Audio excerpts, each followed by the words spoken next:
Hey everyone, and welcome to Fox 2 Aviation Podcast. I'm Miles, and today we're going to be talking about the F-14 Tomcat shown here.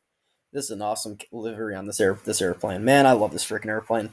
There are so many things about this airplane that I just find fascinating.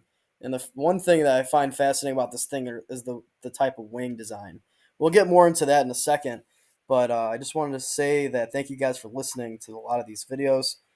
My previous series just ended not too long ago, so I figured that the fighter jets would get a lot of attention, and why not just continue it? So we're going to be talking about the Grumman F-14 Tomcat. So when we talk about the F-14, we talk about hard points shown in the previous video. You got the good old tail hook, you got the big old engine on there, and then you got the hard points. Hard points meaning locations for fuel tanks, for bombs, missiles, machine guns, rocket pods, whatever you want to put on this airplane, it will have. Now, if we get into the depth with the Top Gun, the first Top Gun, that is a good movie. But the first thing we're going to get into is the design of the F-14. The F-14 was based off of a similar design from the General Dynamic Grumman F-111, which is a fascinating airplane as it is.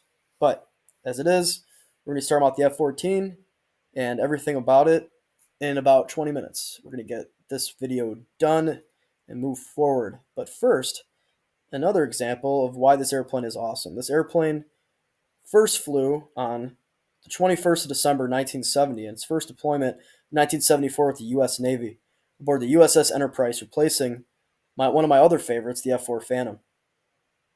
It served as the U.S. Navy's primary maritime air superiority fighter, so this thing made sure it saw action in the Navy. Despite it being retired in 2006, it's still amazing. If you see it in museums, it is a big fighter, but man, it is a cool fighter. It has been exported. A lot of them have exported to Iran, and Iran claimed at least, they shot down a lot of these aircraft with the Tomcats.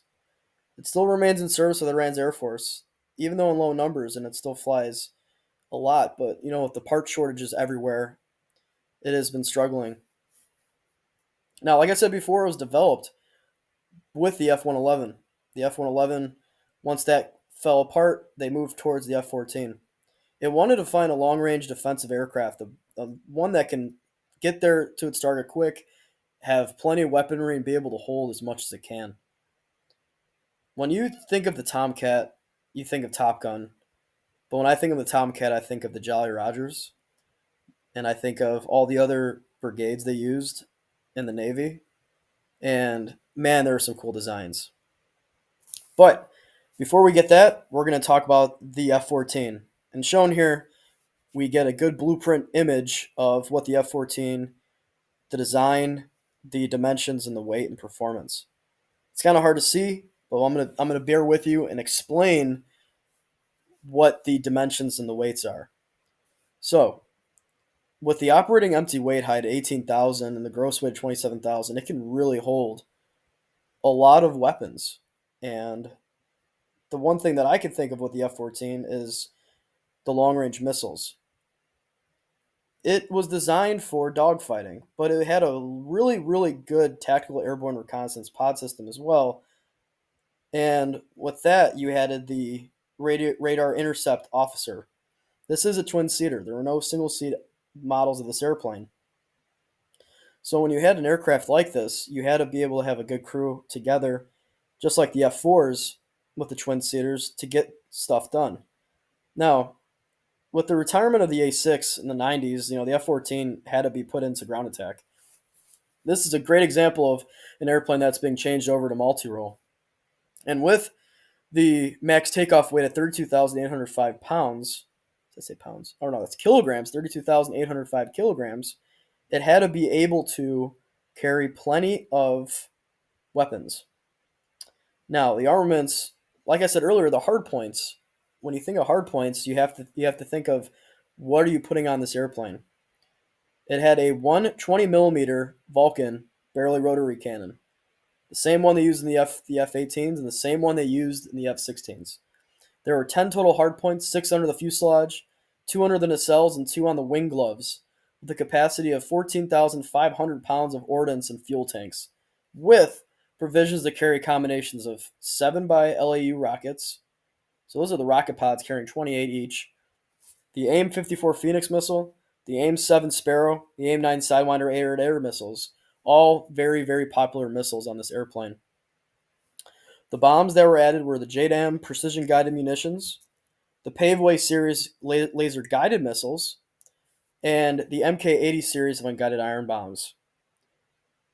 With all these added on, you create a ground attack airplane, but it is still a fantastic dogfighter. So that's why it is in the topic and the category of multi-role. It also carried, of course, tactical airborne reconnaissance pods, the Lantern targeting systems, the LTS pods, and drop tanks, 2 by 267 US gallons drop tanks for extended range and loitering times. As seen in that previous picture shown before, where I pointed out the hard points, those were drop tanks. Fantastic avionics for the time, radar warning receivers, the AAS infrared search and tracks, and a bunch of other enhanced radio receivers. Now we go to the first flight of this aircraft, which I said before, which was, December 21st, 1970. It has come a long way in its design. Of course, this airplane can really kick the shit out of a lot of other airplanes in its fleet with the amount of armament it has. It is a big airplane. If you ever seen one of these in person, it is a big airplane. Much bigger than the F-18 and much bigger than the F-111 if come in the view. Now, with this airplane, the Tomcat, we're going to discuss why it was named the Tomcat. It was named to pay tribute to Admiral Thomas F. Connolly. Of course, he was nicknamed Tom's Cat. And it had already been widely used within the program. Connolly's involvement, he was adapted into the official name of the Grumman tradition of calling it the Tomcat. You have a bunch of other cat names with Grumman. You got to remember Wildcat, Hellcat, Tiger Cat, Bearcat, all those add-ons. A lot of cats in there. Panther, Cougar, Tiger, Jets. I mean, you don't really think about it when you're not really researching it, but when you finally research in, all these aircraft are named cats. Another actual um, consideration for the name was Alley Cat or Sea Cat. I think Tomcat fits it very well, considering it's also a tribute to Admiral Thomas F. Connolly. So that sticks. That sticks with me. And Grumman did a great job of designing this airplane to look and sound badass. And I give them the benefit of the doubt. If I had to design an airplane like this, I would make it look badass. Now with the F-14, like I said earlier, with the weaponry and stuff, you got to add on to the cool stuff, the engines, the Pratt Whitney F401 400 engines, which are under development for the Navy along this time. Pratt Whitney F401 400 engines, which are under development for the Navy along this time. Here's a good picture of that engine that I was talking about. And it's sorry about the quality of the picture, but this is some naval mechanics that are about to install one of these jet engines into the airplane. Now, the F401 engines was an afterburning turbofan, meaning you can add fuel to the rear of it to create more thrust. So it's a little different than a standard turbofan without afterburn selection. It was intended to power the Tomcat and the Rockwell XV-12, which was an awesome looking airplane. I don't have time to get into that one, but if you have time, look up the Rockwell XV-12. But it was canceled due to cost and development issues. And when they designed it for the airplane, they needed to find something to really make a really badass airplane. And that's when they added it developed from the F100 and into the F-14. So the F401 is an afterburning turbofan engine, as seen here, and man, that thing is sweet looking. Let me tell you. Well, me tell you. And here's another example of the engine. So a lot of people, what they don't understand when they see afterburn, the way the engines open up for more exhaust coming out when they close up because they're cooling down. These nozzles on the back of the engines are controlled to control the amount of thrust that's coming out of this airplane. When you have too much, you're going to get more afterburn out. So afterburn, you are increasing the fuel flow to the rear of the exhaust. You're basically dumping fuel into a hot chamber, which is causing more ignition, which is causing way more flame through the back. Now, to go more in depth with these engines, they were designated for the F-100, but they wanted to create an engine that was very sufficient and can last a long time, and it has. And with the two-stage high pressure, two-stage low pressure turbine engines, and the turbines, combustion chambers, and the components and stuff, you have a very very durable jet engine for back then. Now, like I said before, engines are very important for an airplane like this, and this engine was wanting to be replaced after the Tomcat came out, but they were redesigned by General Electric with GE, and they were developed for the Convair Model 200, and they kind of phased out after that. They were going to be used a lot more with the Tomcat, but since the Tomcat retired, these engines just kind of phased out, which is kind of a shame because these engines are sweet.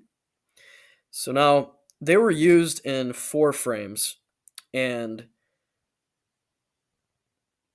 with the F-14B test aircraft for the 401s, that's when they use the 401s involved. Now, like I said before, the 401s were involved in the B models. Now, late in the series there, they brought in the General Electric F-100 and 10 GE400 models, which are then the actual model engines that were used in this airplane. Now, the F-118 model that came out of this were non-afterburners, but the F-110 was an afterburner. These were used in the F-16s, the F-14s, the F-15s, and the F-2s, which I thought was very cool because, you think about, as a kid, you think these airplane engines are used in, they're used in different scenarios. They're used in different, airplanes and stuff like that, but they share the same engine. With the major applications, of course, with the Tomcat, the Tomcat, it was upgraded so many times with these engines that they wanted to have a sufficient amount of thrust. And with the thrust that was at Mach point 0.9 at 30,200 pounds of thrust, it really created a sufficient afterburner type jet engine. Now, with the F-14, I like my engines. I think engines are really cool. And they make an airplane look badass, and they're a very sufficient part of the airplane. We need to look more in depth with not just the engines, but with the airplane in general. This is with the flight control style, the wings.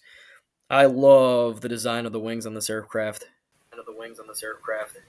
If you look at the wings of this aircraft from a mechanic or an engineer point, that a lot of people don't really understand with the swept wing of the F-14. Let me tell you. This is sweet. So, to make this short and simple, you're going to have the wing itself swept back at 68 degrees. So it's already almost in a complete full sweep back. You're going to have a type of servo shown with the arrows where it says swing wing servo that's going to control the movement of it. So there's actually a throttle like positioning in the cockpit where you will throttle all the way forward, the wings will all flat forward. You go all the way back, they'll go to the swept wing. So it's a very, very interesting standard feature of this airplane.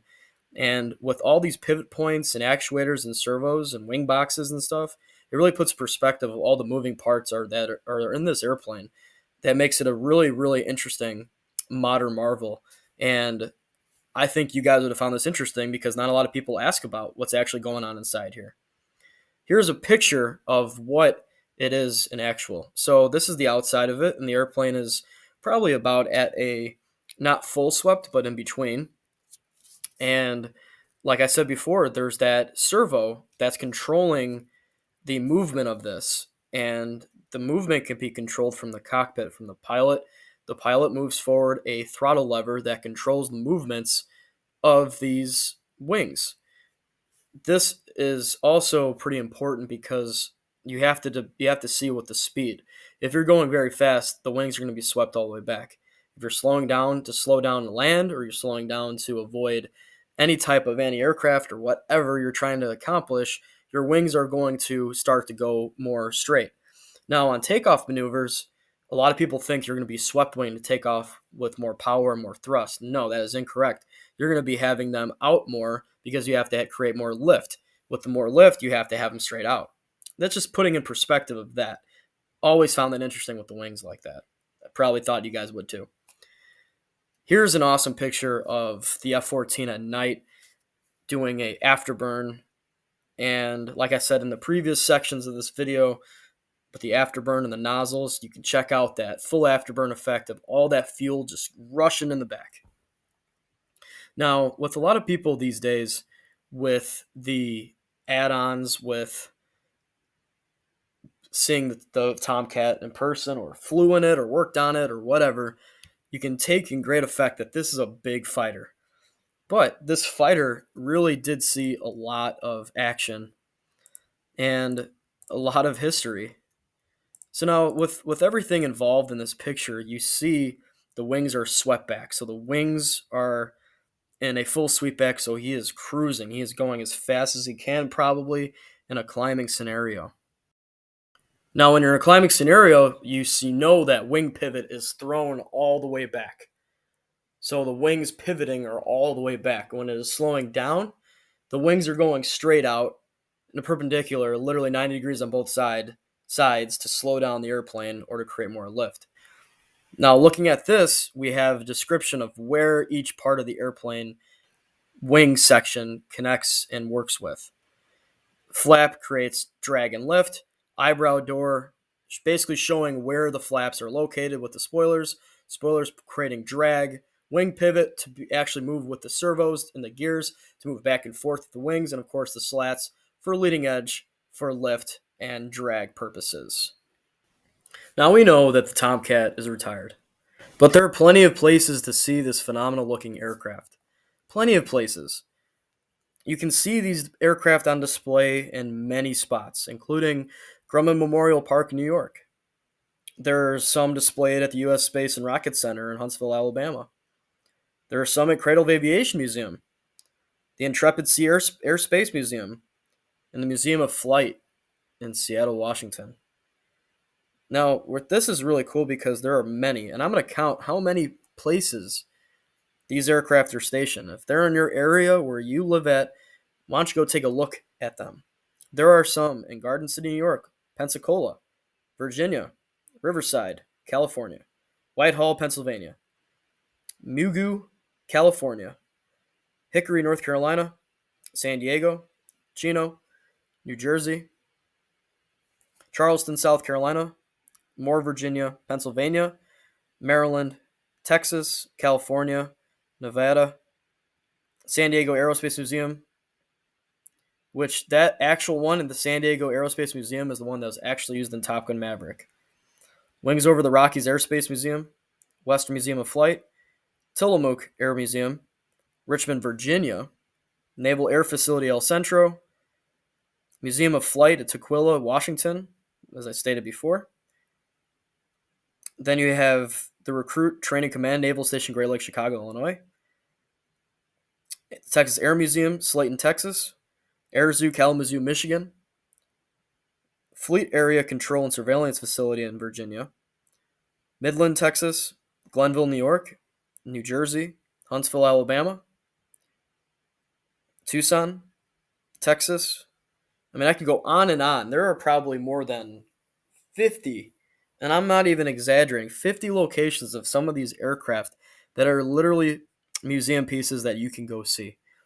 And man, what a badass airplane. To finish things off, this airplane is sweet. It's got a lot of figures that a lot of other airplanes people have never seen before, including the swept wing design, the two-seat, the multi-role with intercepting powers, two powerful afterburner engines, awesome liveries, a new aircraft carrier aircraft to replace an older one, I mean, there's plenty of things. This aircraft was a media giant. It was using Top Gun. So, when you think of an airplane like this, look where it has come and enjoy this airplane. Thanks for listening, guys. And remember, Fox 2.